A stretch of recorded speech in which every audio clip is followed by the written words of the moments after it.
Hello and welcome to News at 6 on Rajya Sabha TV. I'm Aishwarya Kapoor. Let us quickly start with the headlines. In a strong message to Pakistan, US asks Islamabad to go after all terror groups operating from its soil. Remarks come a day after Prime Minister Narendra Modi's address to the US Congress.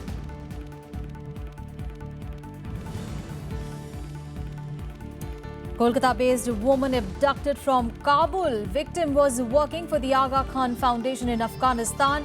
Indian embassy in touch with Afghan authorities to secure her release.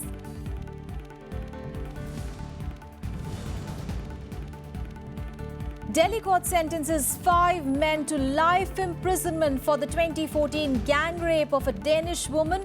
The 52-year-old tourist was robbed and raped at knife point in January 2014.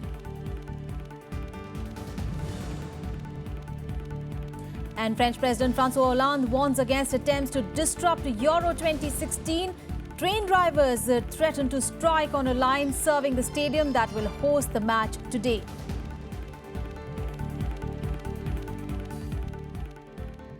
Well, elections to 4 Rajya Sabha seats from Rajasthan and 11 seats from Uttar Pradesh will take place tomorrow. In an effort to make a clean sweep in Rajasthan, the ruling BJP has fielded 4 candidates, including Union Minister Venkaiah Naidu and National Vice President Om Prakash Mathur. Well, the opposition Congress has meanwhile extended support to independent candidate Kamal Murarka. Each candidate needs 41 votes to win. In Uttar Pradesh, polling was necessitated because of the last-minute entry of Preeti Mahapatra, who is contesting as an independent candidate with BJP's support. Each candidate needs 34 votes to win in the 403-member assembly, while Amar Singh, Kapil Sibal and Beni Prasad Verma are the other candidates in the fray.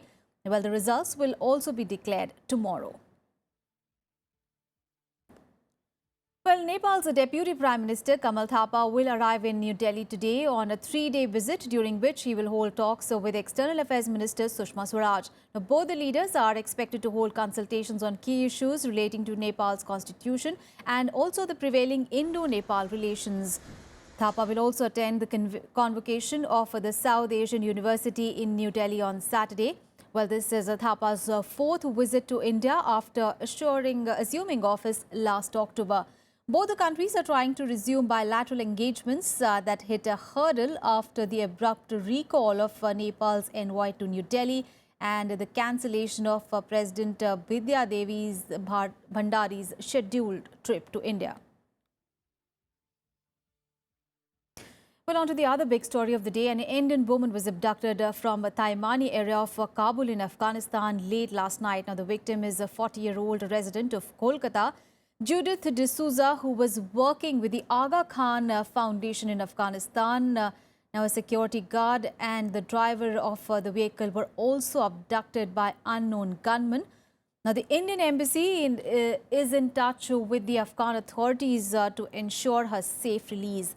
External Affairs Minister Sushma Swaraj has assured help to the woman's family. So far, no group has claimed responsibility for the abduction.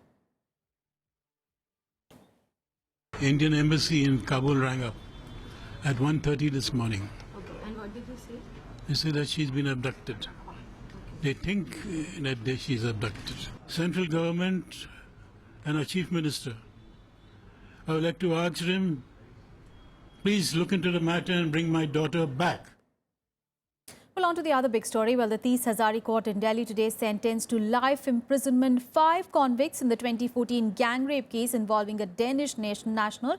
Now, 9 people were arrested for robbing and raping the woman at the knife point on the night of 14th of January 2014 while she was returning to a hotel in the Paharganj area. 2 years after the gang rape of a Danish woman in Delhi, the Tees Hazari court on Friday sentenced 5 convicts to life imprisonment. 9 people were arrested for the crime. They included 3 minors. While 1 accused died during trial, a juvenile court is hearing the case against the underage accused. Under section 376D, he has been sentenced to undergo life imprisonment, and life means entire remaining life of his biological life, besides 50,000 rupees fine. देखिए हमारी argument ये थी कि भाई ये police ने इस case में जो एविडेंस है वो फैब्रिकेट किया है। जो प्रोजेक्ट्रिक्स है, जो विक्टिम है, उसके अलावा जो भी एविडेंस है वो सारा फैब्रिकेटेड है। रिकॉर्ड पे मटेरियल है जो इंडिकेट करता है कि इन्होंने जो आई विटनेस जो क्लेम किया है वो आई विटनेस नहीं, वो प्लांटेड विटनेस है। Earlier this month, the court convicted 5 adults for offences ranging from gang rape, dacoity, kidnapping, wrongful confinement and criminal intimidation. The victim was travelling alone in Delhi after visiting the Taj Mahal. She was seeking directions to her hotel in the Paharganj area when the men robbed and raped her at knife point. Bureau Report, Rajya Sabha TV. And now an update on the Urta Punjab movie controversy. Well, the Bombay High Court today reminded the Central Board of Film Certification that it was only empowered to certify movies for public exhibition and not censor them.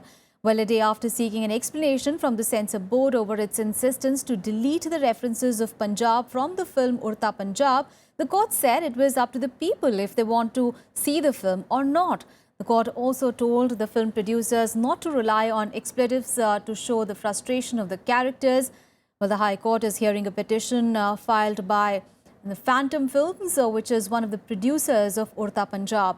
The petition has objected to the CBFC's refusal to grant the film an A certification before its scheduled release on 17th of June, unless the team agreed to make certain cuts. Well, the court will now pronounce the order on Monday. We have offered disclaimers. Now we will wait and see on Monday. The disclaimers are to the effect that none of the words depict anything, and neither does the movie propagate the use of any drugs, and neither does it put any state in any bad light. And a trial court in Ahmedabad today finished hearing arguments in the Goldberg Society massacre case. It will deliver its judgment on Monday. While 14 years after the riots, the court convicted 24 of the 69 accused on 2nd of June. The court found 11 guilty of murder and 13 of lesser crimes. Now, defense lawyers have demanded minimum punishment for the convicts, arguing that the witnesses were not being able to recognize them. Among them who were found guilty is the VHP leader Atul Vaidya. The prosecution, however, has sought life imprisonment, if not capital punishment, for all the accused, calling it a rarest of the rare case. It has also argued for equal punishment for all 24 accused, as it was a case of mass murder. 69 people were killed in Goldberg Society, including former Congress MP Ehsan Jafri in the 2002 Gujarat riots. मेरा सवाल ये था कि who provokes हुम, किसने किसको provoke किया। हालांकि बात ये थी कि ये प्रोवोकेशन जो था वो सोसाइटी के बाहर जो टोला इकट्ठा हुआ था, बार बार पत्थर मारा करते थे, बार बार काकड़ा डालते थे, वो लोग इस सोसाइटी के लोगों को प्रोवोक करते थे। फिर भी सोसाइटी वाले चुपचाप बैठे रहे और एट द एंड 10,000 आदमियों का टोला जो था वो दीवार तोड़ के, झापा तोड़ के घुस गए हैं और बना है। This is not a provocation at all. And 8 Maoists, including 2 hardcore cadres carrying rewards, surrendered before the police in Odisha's Malkankari district on Thursday.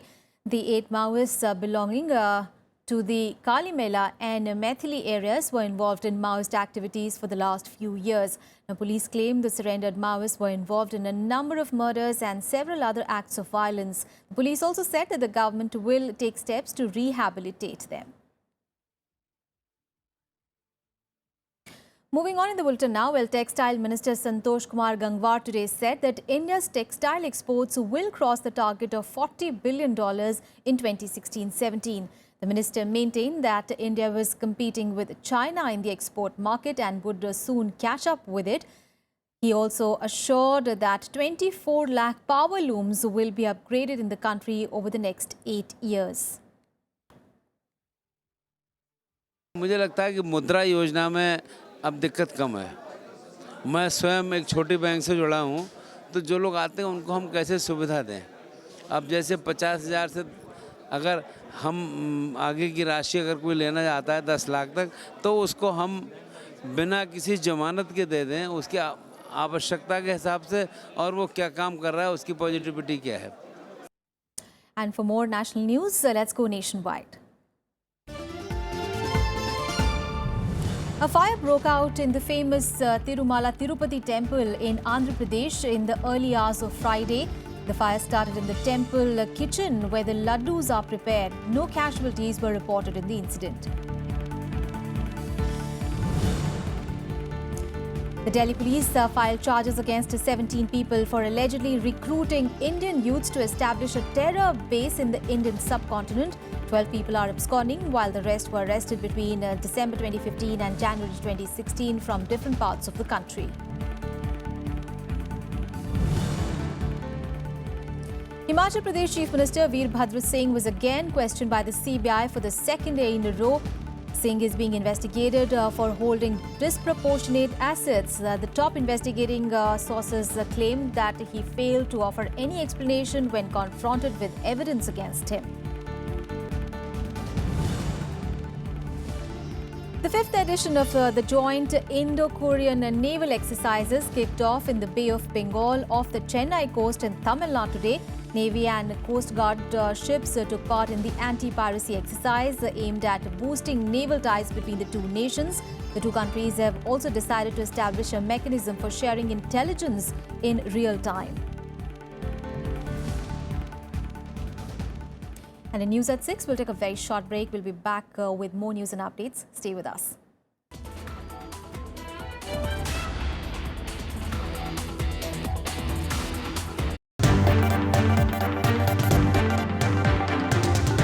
Welcome to Rajya Sabha TV. I'm Amritanshu Rai and you're watching Constitutionally Yours.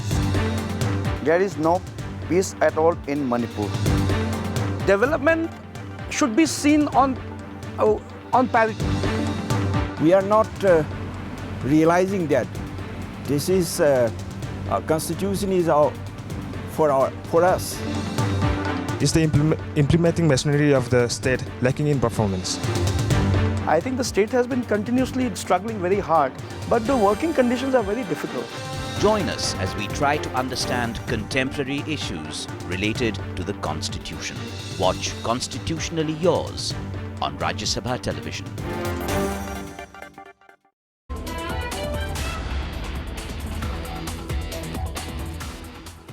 Welcome back. Now, there seems to be a positive response to India's bid to enter the elite nuclear suppliers group or the NSG. While China is persisting with its opposition, the US has made a strong push to NSG members to allow India's entry. The crucial meet of the 48-member group is on in Vienna. A two-day meet of the 48-member nuclear suppliers group in the Austrian capital, Vienna. The purpose of the meeting is to consider India's application for an entry into the elite group. Reports coming out of the closed meeting is that most countries are positive to India's entry. PTI is quoting diplomatic sources at the meeting as saying it is an ongoing process, but most countries appear positive. India's case is being strongly pushed by the US, which has also written to the NSG members. US Secretary of State John Kerry wrote in a two-page letter, India has shown strong support for the objectives of the NSG and the global nuclear non-proliferation regime and is a like-minded state deserving of NSG admission. Prime Minister Narendra Modi had succeeded in gathering the support of Mexico and Switzerland during his just concluded visits there. Japan too has expressed support. The spoiler, however, is China, that is persisting with its opposition on the ground that India is not a signatory to the Non-Proliferation Treaty. Beijing wants NSG membership for Pakistan if NSG extends any exemption for India. हमारी जो point of view है उसको काफ़ी हमायत हासिल है और जो इस वक्त तक हुआ है कि जी पहले एक और एक्सेप्शन जो 2008 में हुई थी दोबारा नहीं होनी चाहिए इंडिया के लिए और एक क्राइटेरिया बनना चाहिए तमाम एनएसजी जो नॉन एनपीटी स्टेट्स हैं उनके लिए न्यूक्लियर सप्लायर्स को शामिल करने के लिए और उसके बाद इंडिविजुअल एप्लीकेशन आने चाहिए तो मुझे उम्मीद है कि हमें इसमें कामयाबी होगी. Pakistan also has asked NSG member states to be objective and non-discriminatory while deciding on expanding the group. Islamabad held a brief for the NSG countries' diplomatic missions ahead of the Vienna meet. Some of the countries skeptical of India's entry also include New Zealand, Ireland, Turkey, South Africa and Austria. PTI quotes diplomatic sources as saying some of them have softened their stand. While we have made a very earnest effort in the event that India is not admitted into the NSG, it would not make a substantive difference in the de facto part, meaning India can still engage in nuclear commerce with other countries on a bilateral basis. The symbolism is important, but I would make the case that it should not be exaggerated. The NSG looks after critical issues relating to nuclear sector, and its members are allowed to trade in and export nuclear technology. Membership will help India significantly expand its atomic energy sector. However, with the NSG working under the principle of consensus, even one country's vote against it will scuttle India's bid. Bureau Report, Rajya Sabha TV. News from across the border now. Well, a high-level U.S. delegation arrived in Pakistan today to improve relations between the two countries. Well, the U.S.-Pak relations hit a rough patch after an American drone strike killed a Taliban chief in Balochistan, and an F-16 fighter jet deal hit the hurdle. Now, Pakistan also expressed concern over the growing closeness of India and the U.S., saying it was creating a strategic instability in the region. In a strong message, the United States asked Pakistan to ensure that its territory was not used to plan attacks against India. It also urged Pakistan to go after all terror groups operating from its soil, while telling it to improve relations with India to establish peace in the region. In his address to the joint sitting of the US Congress on Thursday, Prime Minister Narendra Modi had underscored terrorism as a global threat that needed to be fought with one voice. We believe that Pakistan and India stand to benefit from practical cooperation and encourage, as you know, direct dialogue aimed at increasing cooperation and reducing tensions. And that includes steps by Pakistan to ensure that its territory is not used to plan attacks in India. Meanwhile, Pakistan expressed concern over the growing closeness, especially on defense matters between India and the US. It claimed that Washington's support for Indian membership for the 48-nation NSG was not only discriminatory, but was creating strategic instability. Islamabad has also applied for membership to the NSG, setting the stage for a possible showdown with New Delhi when preliminary negotiations start in Vienna on the issue next week. इस वक्त नज़र आ रहा है कि जी वो हिंदुस्तान से करीब तर हो रहे हैं, वो एक लार्जर जियो पॉलिटिकल कॉन्टेक्स्ट में है, क्योंकि उनकी जो इस इलाके के लिए है, लेकिन जो हमारे साथ उनके ताल्लुकात हैं उसमें अभी भी रेलेवेंस है। लेकिन ये जो एक इशू है कि हमारी सिक्योरिटी को वो उतनी अहमियत दें जितनी कि उसकी ज़रूरत है, क्योंकि अगर वो इम्बैलेंस हमारा होगा इंडिया के साथ, कन्वेंशनल और स्ट्रेटेजिक इम्बैलेंस, तो उसमें यहाँ के अमन के लिए भी ख़तरा है और हमारे ताल्लुकात का भी। तो ये हम बार बार उनको एहसास दिलाते रहते हैं। A high-level US delegation arrived in Pakistan to mend bilateral ties. Relations between the two nations have been hit after a recent American drone strike in Balochistan that killed Afghan Taliban chief Mullah Mansoor. The F-16 fighter jet deal was also scuttled due to a controversy over their financing. Meanwhile, China has backed Pakistan's stand against US drone strike, saying the international community should respect sovereignty and territorial integrity of Pakistan that has made enormous efforts to combat terrorism. Pakistan has conveyed to the US that the drone strike not only violated Pakistan's sovereignty but also breached the principles of the UN's Charter. Islamabad believes that the US Congress was prompted to act due to Indian lobbying and pressure. Bureau Report, Rajya Sabha TV. And now on to news on the US presidential elections. I am with her, says US President Barack Obama as he endorsed Democratic nominee Hillary Clinton, giving her an edge over rival Bernie Sanders. The US president released a video saying there's never been someone so qualified for the Oval Office. He also met with Bernie Sanders, where he discussed uniting the Democratic Party against Donald Trump. I want those of you who've been with me from the beginning of this incredible US journey President Barack Obama endorsed know his former that I'm with Secretary of her. State Hillary Clinton to fired become up, his and I successor. cannot wait to Obama get out released a there video and saying there's campaign never been for someone Hillary. so But qualified Hillary for the Clinton Oval Office. are making history as the presumptive Democratic nominee for President of the United States. Look, I know how hard this job can be. That's why I know Hillary will be so good at it. In fact, I don't think there's ever been someone so qualified to hold this office. She's got the courage, the compassion, and the heart to get the job done. Presumptive Democratic presidential nominee Hillary Clinton remains ecstatic after Obama's endorsement, describing it as a huge push in her run-up to the presidential polls. Obama's endorsement also comes after a hard-fought Democratic primary season in which Clinton struggled against leftist rival Bernie Sanders. It means the world to me to know that he has my back in this election. He has been very supportive over the past 15 or so months, and it's a great opportunity for us to campaign together in the general election, just as we did in 2008 when he was running.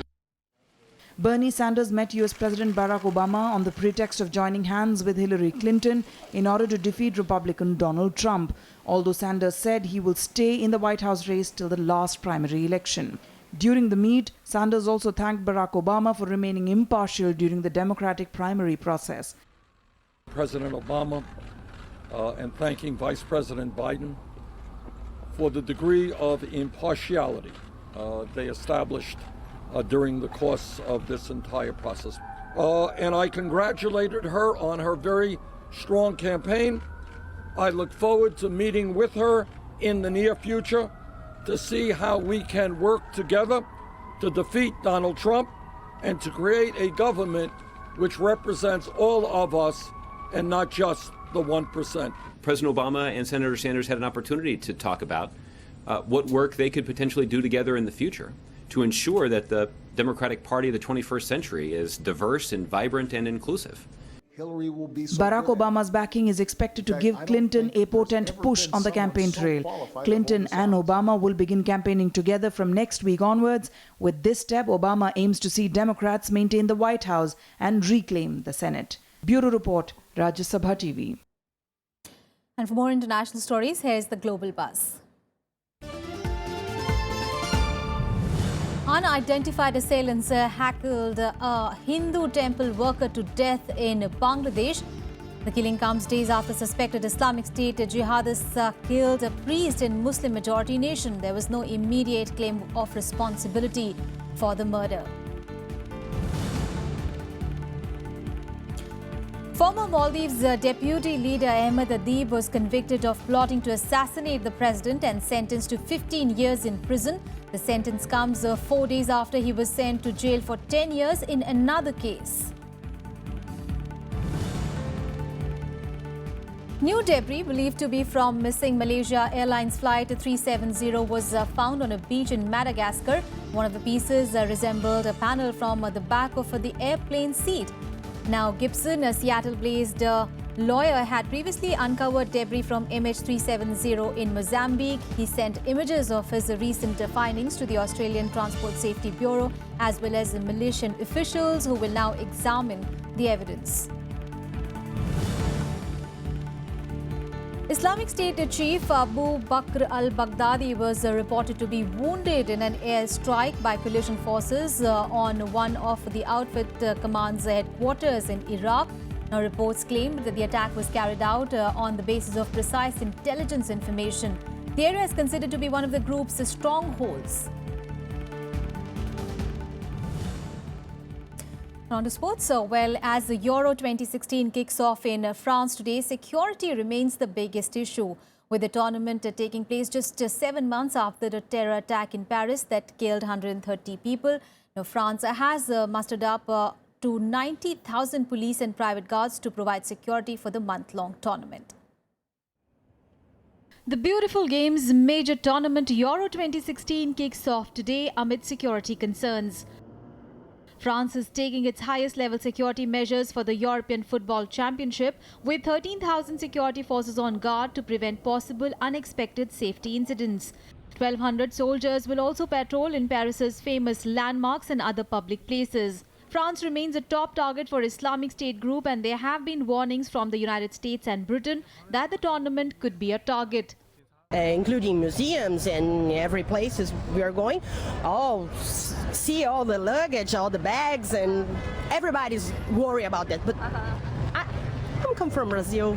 Brazil is worse. I think that they're working very hard to keep the streets safe. We've seen many police and also many military even looking after the streets as well. Meanwhile, a brawl in Marseille led to 2 England fans being arrested. Tear gas was fired and police in riot gear were on streets after the incident outside a pub shortly before midnight on Thursday. Après, dans la soirée, il y a eu des personnes de l'extérieur qui sont venues un peu faire de la provocation, mais il n'y a pas eu de bagarre, la police est intervenue et bon... However, security is not the only concern weighing on the mind of the French government. The country has been in the grip of industrial action, mainly over reforms to labour law. Football fans arriving in Paris and several other cities were greeted by the sight and smell of uncollected rubbish sacks. Train drivers are also threatening to strike on a line serving the stadium where France play Romania in the first match. Air France pilots have also planned 4-day strikes starting Saturday as many football fans fly in. President François Hollande has warned against attempts to disrupt Euro 2016 with strike action. La situation n'est pas complètement réglée parce que le mouvement a été reconduit, mais nous avons pu accéder aux garages dans lesquels sont les camions-bennes qui permettent le ramassage des ordures à Paris. Nous avons mobilisé la collecte privée, le secteur privé. A giant concert at the foot of the Eiffel Tower in Paris went off well, with fans cheering in as superstar French DJ David Guetta performed in the 90,000 capacity fan zone. But the Europe's 4-yearly football extravaganza looks set to be blighted by continuing strikes over the government's controversial labour reforms. Bureau Report, Rajya Sabha TV. Meanwhile, Rohan Bopanna has refused to choose 18-time Grand Slam winner Leander Paes as his doubles partner for the Rio Olympic Games in 2016. While in a letter to the All India Tennis Association, the top 10 doubles player said that he wanted to be paired with Saket Maineni rather than Leander Paes. Bopanna received an automatic qualification for the Olympic Games on the basis of his top 10 ATP men's doubles ranking. The AITA selection committee will now take the final decision on 11th of June. More sporting action in Sports Beat. The Indian cricket team will take on Zimbabwe in the first one-day match of the 3-match ODI series in Harare on Saturday. India have rested their first-choice players and will play a second-string side. However, the only exception is the inclusion of veteran MS Dhoni, who last played on the Zimbabwean soil in 2005. The Indian team will take on Olympic gold medalist Germany in their opening match of the Champions Trophy hockey tournament in London today. Custodian PR Srijesh will captain the squad in the competition as Sardar Singh has been rested. India are seeking to add to their only Champions Trophy medal, a bronze that they had won in Amsterdam in 1982. Ace India shuttler Saina Nehwal and K. Srikanth entered the semi-final of the Australian Open in Sydney. Saina Nehwal defeated Thailand's Ratna Chok Intanon 28-26, 21-16 in the women's single quarter-final. K. Srikanth outclassed Korean Kwang Hee Leo 21-18, 21-17. And tens of thousands of people are set to say a final farewell to boxing legend Muhammad Ali in his home city of Louisville in Kentucky. A procession will take Ali's body past key sites in his life ahead of an interfaith memorial service. Actor Will Smith and ex-boxer Lennox Lewis will be among the people who will attend, while former US President Bill Clinton will deliver one of the eulogies. The heavyweight champion and rights activist Muhammad Ali died last Friday at the age of 74. Well, that's all in this edition of news. Thanks for watching.